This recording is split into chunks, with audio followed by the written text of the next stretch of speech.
Je vais démontrer maintenant cette formule. Bon, en tout cas, je vais chercher la formule donnant l'équation d'un cercle, mais passons par une autre approche, par une autre piste. Toujours intéressant d'alterner quand même et d'avoir dans son bagage des outils mathématiques différents. Alors, je vais partir avec une propriété au principe croisé en S2, S3, qui est une propriété qui se base sur le diamètre. On sait que le triangle inscrit dans un cercle et qui se repose sur un diamètre AB n'a pas d'autre choix qu'être égal qu'être triangle rectangle. Voilà, donc le triangle AMB sera toujours rectangle. Si le point M est ici, ça sera la même chose, le triangle sera toujours rectangle. Si le point M est ici, ça sera toujours un triangle rectangle. Voilà l'idée. Donc on a bien cette propriété. Alors on va partir de cette propriété et on va essayer de trouver l'équation cartésienne d'un cercle. Alors pour partir, pour trouver l'équation cartésienne d'une figure géométrique, l'idée est toujours la même. On place un repère, j'insiste, orthonormé, donc je vais le centrer ici en 0, donc en haut, 0, 0, donc ça c'est l'abscisse X, ça c'est l'ordonnée Y, et maintenant je vais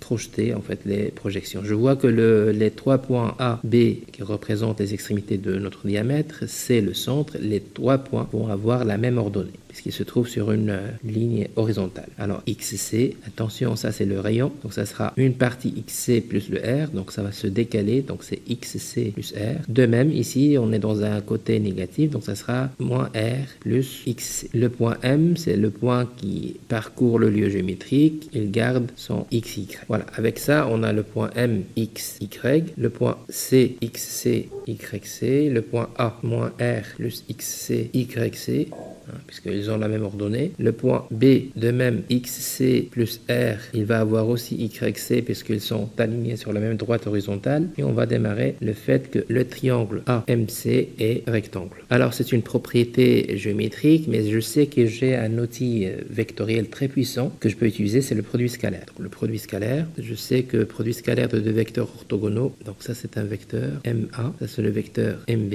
Donc, je sais que MA, MB est une valeur nulle. Produit scalaire de deux vecteurs orthogonaux est nul. Bon, maintenant je vais passer à la géométrie analytique, donc je vais remplacer les deux vecteurs MA et MB par les composants. Donc XA, c'est juste moins R plus XC moins X. YA, c'est juste YC moins Y. MB, de même, XB, R plus XC moins X. De même, YB, YC moins Y. Tout ça égale 0. Je développe avec la définition analytique d'un produit scalaire, c'est-à-dire abscisse, abscisse plus ordonnée, ordonnée. Moins R plus XC moins X fois R XC moins X plus YC moins Y fois YC moins Y. Tout ça égale 0. Voilà pour la première étape. Et maintenant, juste de l'algèbre avec les produits remarquables, etc. Donc ça va faire XC moins X moins R, XC moins X plus R.